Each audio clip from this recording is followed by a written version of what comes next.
Maloney. I teach at Viewmont High School, and I teach sophomore English honors, and then junior English.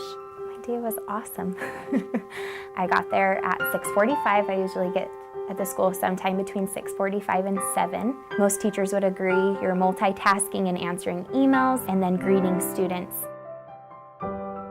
Teaching for me truly is my dream. I remember one of the first things that I asked for as a young elementary student was an easel so that I could line all of my stuffed animals and Barbies up to teach them school. And then eventually I got the neighbor kids roped into coming to my school.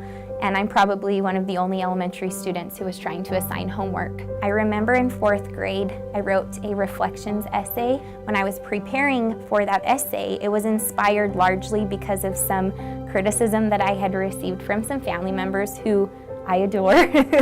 But they were telling me with my success in school that I should do something like be a scientist or be a doctor, do something that's going to make money. And I remember that didn't discourage me, it fueled my fire, and I wrote that reflections essay. Basically, the idea was that teachers teach all professions, probably one of the only professions that will have all professions in their classroom.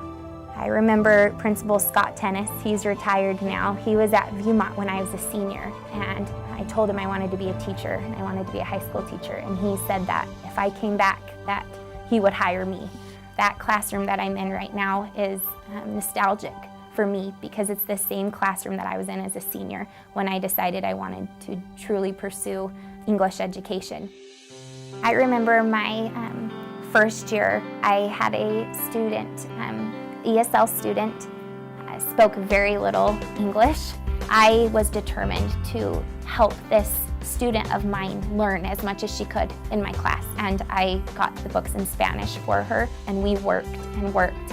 And I remember Principal Smith came in and observed me, and he said, don't ever lose that quality as a teacher, where you want to do anything you can to help the variety of students who come through your door, whatever their levels. I have students who struggle with reading, but if I can give them quality reading experiences in my classroom, I'm happy with that. One thing that I think is contagious is just enthusiasm. I think it drives the students crazy at times. If you ask some of my students, that I make sure that if I had a bad day, they would never know it. I learn way more from them than I could ever teach myself. Some of these students truly face incredible obstacles and challenges, and they come daily and they push through it. We need to greet our students every day at the door. We need to be in the hallways. It's challenging. Sometimes you're at your desk trying to finish up an email or trying to work with a student, but one challenge that I give myself every day is to try to get out in the hallway. Because for some kids, that's the only interaction that they'll have all day long with a caring adult. And so I think that we need to greet them by name and mention their name multiple times while we're teaching in discussion, so that they know that we care about them and that my classroom is a safe place for them to come. Teaching for me is a calling. It doesn't feel like work. I remember a specific discussion my first year when one of my students raised his hand and said, Mrs. Maloney, how does it feel to know that you've achieved your dream at 22? What are you going to do with the rest of your life?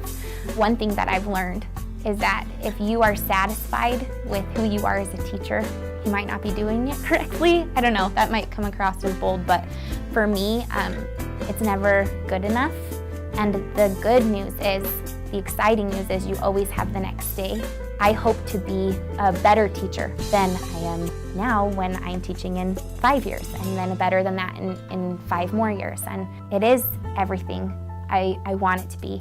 It's still my calling. I hope I feel that way. I think I will in 30 years. So I'm Carly Maloney, and I teach.